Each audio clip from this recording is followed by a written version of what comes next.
Hello, M A Varghese pastor ഉണ്ടോ? Pastor, എൻ്റെ പേര് ജോബിൻ മാത്യു. ഞാൻ ഇംഗ്ലണ്ടിൽ നിന്ന് വിളിക്കുന്നു. പാസ്റ്റർ, ഞാൻ പാസ്റ്ററിൻ്റെ ഒരു വീഡിയോ, ഒരു ക്ലിപ്പ് കണ്ടു. പാസ്റ്റർ ഇങ്ങനെ ഇംഗ്ലണ്ടിൽ കൂടെ യാത്ര ചെയ്തപ്പോഴേ, ബക്കിംഗ്ഹാം പാലസിൻ്റെ ആ വഴിക്കൂടെ യാത്ര ചെയ്തപ്പോൾ ഇങ്ങനെ ഓന്തുകളെ കണ്ടു എന്നൊക്കെ പറഞ്ഞൊരു വീഡിയോ ക്ലിപ്പ് ഞാനിങ്ങനെ കണ്ടു.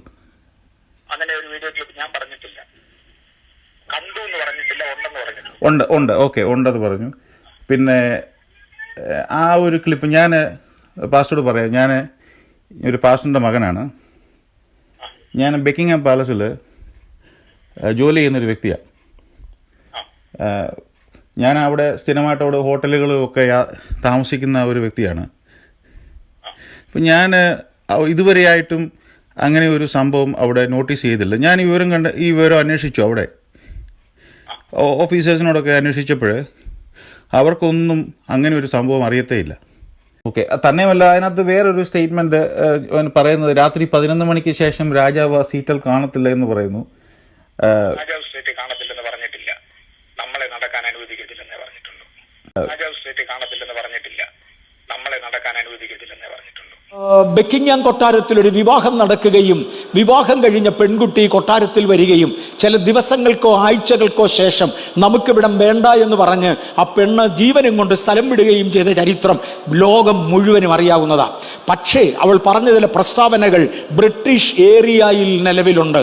അവൾ പറഞ്ഞത് ഇവിടെ ആളുകൾ ഓന്തുകളായി മാറുന്നു. ഇതെന്നെ ഈ പറയുന്നത്, ആളുകൾ ഓന്തുകളായി മാറുന്നു. ഒരു ദൈവദാസൻ ഞങ്ങളെ അതുവഴി കൊണ്ടുപോകുമ്പോൾ പെട്ടെന്ന് അദ്ദേഹം റൂട്ട് ഡൈവേർട്ട് ചെയ്തുകൊണ്ട് പറഞ്ഞു, 11 കഴിഞ്ഞു, ഇനി ആ റോഡേ പോകാനൊക്കത്തില്ല. രാത്രിയിൽ 11 കഴിഞ്ഞു, ബക്കിംഗ്ഹാം കൊട്ടാരത്തിൻ്റെ അടുത്തുകൂടെ പോകുന്ന റോഡിലാണ്. രാത്രിയിൽ 11 കഴിഞ്ഞു, ഇനി ആ റോഡേ കൂടെ പോകാനൊക്കത്തില്ല, പോലീസ് അത് ബ്ലോക്ക് ചെയ്തിരിക്കുകയാണ്. എന്ത് പറ്റിയത്? രാത്രിയിൽ 11 കഴിഞ്ഞാൽ അതിനകത്തൂടെ ഓന്തുകൾ ഓടുന്നത് കാണാം, ആളുകളുടെ വലിപ്പമുള്ള ഓന്ത് ഓടുന്നത് കാണാം. ആ നേരത്തെ രാജാവ് സീറ്റേ കാണുകയില്ല, ആ പുള്ളിയായി റോഡേ പോകുന്നത്. ഞാൻ പറഞ്ഞ വാചകങ്ങളെല്ലാം എനിക്ക് നല്ല ഓർമ്മയാണ്. വലിയൊരു മിസ്റ്റേക്ക് ചെയ്താൽ അതിന് ഞാൻ ഉത്തരവാദിയല്ല. ഓക്കെ, അതുകൂടാതെ ഞാൻ അവിടെ സെക്യൂരിറ്റി ഓഫീസേഴ്സിനുമായിട്ട് ഒക്കെ ആ കാര്യങ്ങൾ സംസാരിച്ചപ്പം അവർക്കൊന്നും അങ്ങനെ യാതൊരു വിധമായി എന്നോട് ചോദിച്ചു, ആരാ ഇതിങ്ങനെ പറയുന്നത് എന്ന് എന്നോട് ഇങ്ങനെ ചോദിച്ചു. ഇത് അബ്സല്യൂട്ട്ലി നോൺസെൻസ് ആണല്ലോ ഇതൊക്കെ സംസാരിക്കുന്നത് എന്നുള്ള രീതിയിലാണ് അവർ സംസാരിക്കുന്നത്. അതുകൂടാതെ spiritual world is A different world. അതിപ്പോൾ സാധാരണക്കാരൻ അറിയട്ടെ. അത് ഇവരുടെ കോമൺ മൈൻഡ് അറിവിൽപ്പെടുന്നതല്ല. ഇത് ഞാൻ ഈ പറയുന്നത് കോമൺ മൈൻഡ് അറിവിൽപ്പെടുന്നതല്ല. വൈറ്റ് ഹൗസിന്റെ മേളിൽ കൂടെ ഏലിയൻസ് വന്നു പറയുന്നു, ഇല്ലെന്ന് അമേരിക്ക മൊത്തം പറയുന്നു. പക്ഷെ ഫോട്ടോ അന്നത്തെ അവിടുത്തെ ന്യൂസ് പേപ്പർ പ്രസിദ്ധീകരിച്ചിട്ടുണ്ട്. ഞാൻ ചോദിക്കുന്നത് ഇവിടുത്തെ ഇന്റലിജൻസ് പോലും മോശമാണോ? അങ്ങനെ ഒരു കാര്യത്തിൽ ഒരു ഇന്റലിജൻസ് നിങ്ങളോട് അത് പറയത്തില്ല. നിങ്ങളത് അറിയാൻ you have no right of knowing it. അത്രേ ഉള്ളൂ. ഈ ആത്മലോകം എന്ന് പറയുന്നത് മറ്റു ലോകവുമായിട്ട് തികച്ചും വ്യത്യസ്തമാണ്. ഇതിന് രണ്ട് കണ്ണുകൊണ്ടേ കാണത്തുള്ളൂ. അപ്പം അല്ല പാസ്റ്റർ, അതിനകത്ത് പറയുന്ന ഒരു കാര്യത്തില് രാത്രി 11 മണിയാകുമ്പോൾ രാജാവ് പിന്നെ ചേരയിൽ നിന്ന് പോവുകയും പിന്നീട് അദ്ദേഹം ഓന്തായിട്ട് വരുന്നു എന്നൊക്കെ പറയുമ്പം അത് എങ്ങനെ അതിനെ ഉൾക്കൊള്ളാൻ, എനിക്കതങ്ങോട്ട് ഉൾക്കൊള്ളാൻ പറ്റിയില്ല. അപ്പൊ ആ ഒരു രീതി എന്തോ വളരെ കറക്റ്റാണ്. കാര്യം ഉൾക്കൊള്ളുക എന്ന് പറയുന്നത് ഒരു സംഭവവും നമ്മുടെ മനസ്ഥിതിയും തമ്മിലുള്ള ബന്ധമാണ്. ആ സംഭവം നമ്മുടെ മനസ്ഥിതിയേക്കാൾ വലുതാണെന്ന് നമുക്ക് ഉൾക്കൊള്ളാൻ ഒക്കത്തില്ല. റീസെന്റ് നടന്ന ഹാരി മേഗൻ വിവാഹത്തിന് ഞാൻ ആ വിവാഹത്തിന് പോയി പങ്കെടുത്തൊരു വ്യക്തിയാണ്. അതുകൊണ്ടാണ് ഞാൻ ചോദിച്ചത്, റീസെന്റ് നടന്ന ഒരു വിവാഹമാണോ എന്ന് ഞാൻ ചോദിച്ചത്. ഇല്ല, റീസെന്റ് അല്ല. വർഷങ്ങൾക്ക് പുറകിലാണ്. Palace school of lizards and wizards എന്ന് പകൽ കാണുന്നത് പോലെ അല്ല രാത്രി എന്ന അർത്ഥത്തിലും ആ പെൺകുട്ടി തന്നെ ഒരു പദം പറഞ്ഞിട്ടാണ് ഈ വിവാഹം വേണ്ടെന്ന് വെക്കുന്നത്. ഓക്കെ, അപ്പൊ ആ പെൺകുട്ടിക്ക് ബന്ധമുള്ളവർക്ക് മനസ്സിലാക്കും. അല്ല, അപ്പോൾ ആ പെൺകുട്ടിക്ക് എന്തെങ്കിലും സ്പിരിച്വൽ ഇതുണ്ടായിരുന്നോ?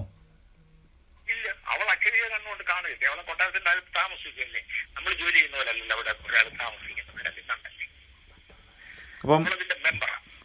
അവിടെ വാചകമായിരുന്നത് palace is full of lizards and wizards. അപ്പം മറ്റുള്ളവർക്ക് അത് കാണാൻ പറ്റത്തില്ല. ചിലർക്ക് കാണാൻ ഒക്കും, ചിലർക്ക് കാണാൻ ഒക്കത്തില്ല. അതിന് ഒന്നാമത്തെ ഒരു ആത്മബന്ധം ആ വിഷയവുമായിട്ട് വേണം പറയാൻ. അതുള്ളവർക്ക് മാത്രമേ കാണാനൊക്കത്തുള്ളൂ. അങ്ങനെയുണ്ട്. നമ്മൾ ഈ ആത്മശുശ്രൂഷയിൽ പങ്കെടുക്കുന്നവരും അല്ലാത്തവരും തമ്മിൽ രണ്ട് തട്ടിൽ അവരെ കണ്ടേ പറ്റുന്നുള്ളൂ. ആത്മശുശ്രൂഷ മറ്റുള്ളതിൽ നിന്ന് തികച്ച് വ്യത്യസ്തമാണ്. നമ്മൾ പുറമേ കാണുന്നതല്ല ആത്മീയ സത്യം.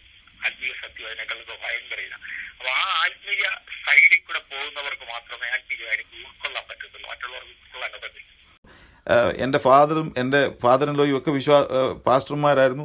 അപ്പോൾ ഞാൻ ആ ബക്കിംഗ്ഹാം പാലസിൽ അവിടെ വർക്ക് ചെയ്ത സമയത്ത് ഞാനും ഇങ്ങനെയുള്ള ആ നിഗൂഢതയിലേക്കാണോ ഞാനും പോകുന്നതെന്ന് ഒരു പക്ഷേ ചിന്തിച്ചു പോകുമേ. അപ്പം ഇങ്ങനെയുള്ള ഒരു ജോലി സ്ഥലത്താണോ ഞാൻ ജോലി ചെയ്യുന്നതെന്ന് ഞാൻ സ്വാഭാവികമായിട്ട് ചിന്തിച്ചു പോകും ഇങ്ങനെയുള്ള കാര്യങ്ങളൊക്കെ കേൾക്കുമ്പോൾ. അപ്പം അതിനെ ഒന്ന് ക്ലാരിഫിക്കേഷൻ. ഞാൻ ബ്രദറിനോട് ഞാൻ ഒരു കാര്യം കൂടെ പറയാം. ബ്രദർ അതിനകത്ത് ജോലി ചെയ്യാൻ ദൈവം തന്ന ഒരു അവസരമായതുകൊണ്ട് നിശ്ചയമായി ഒത്തിരി ആത്മാർത്ഥതയോടെ പ്രാർത്ഥിച്ചുകൊണ്ട് അതിനകത്ത് ദൈവശക്തി വരത്തക്കവണ്ണം ബ്രദർ പ്രാർത്ഥിക്കണം. കാര്യം ഇത് മറ്റുള്ള ആളുകൾ കേൾക്കുമ്പോൾ, മറ്റുള്ള ഇതര ആളുകൾ വിശ്വാസികൾ കേൾക്കുമ്പോൾ അവർക്ക് സ്വാഭാവികമായിട്ടും ഉള്ള ഒരു ഒരു വേദന എന്ന് പറയുന്നത്, നമ്മൾ ഈ രാജ്യത്ത് വന്ന് ഈ രാജ്യത്തിൻ്റെ നന്മ അനുഭവിച്ചിട്ട് തിരിച്ച് ആ രാജ്യത്ത് നമ്മുടെ ഇന്ത്യയിലോ മറ്റുള്ള ഏത് രാജ്യത്തായിക്കോട്ടെ കടന്നുപോയിട്ട് ഈ രാജ്യത്തെപ്പറ്റി ഈ രാജകുടുംബത്തെപ്പറ്റി ഇങ്ങനെയൊക്കെ പറയുമ്പോൾ സ്വാഭാവികമായിട്ടും ഇവിടുത്തെ ജനങ്ങൾക്ക് പോലും അത് ബുദ്ധിമുട്ടുണ്ടാക്കുന്ന ഒരു കാര്യം. എന്നാന്ന് ചോദിച്ചാൽ ഇവിടുത്തെ ജനങ്ങൾ ഏറ്റവും കൂടുതൽ ഈ രാജകുടുംബത്തെ ബഹുമാനിക്കുന്ന ഒരു കുടുംബം. അപ്പം നമ്മളെ ഉള്ള ആളുകൾ ഇങ്ങനെ പറയുമ്പോൾ ഇവർക്ക് അത് സ്വാഭാവികമായിട്ട് വിഷമം ഉണ്ടാക്കുകയും, രണ്ടാമത്തെ കാര്യം എന്ന് പറയുന്നത് ഒരു പക്ഷേങ്കിൽ അവരതൊരു ഒരു പ്രക്ഷോഭമായിട്ട് ഏറ്റെടുക്കാൻ സാധ്യത ഉള്ളതുകൊണ്ട് ഞാനതിന് മുമ്പേ ഒന്ന് ചോദിച്ചത് എന്താണ്. എന്നാൽ ശരി, എന്നാൽ പിന്നെ ആയിക്കോട്ടെ, വളരെ സന്തോഷം.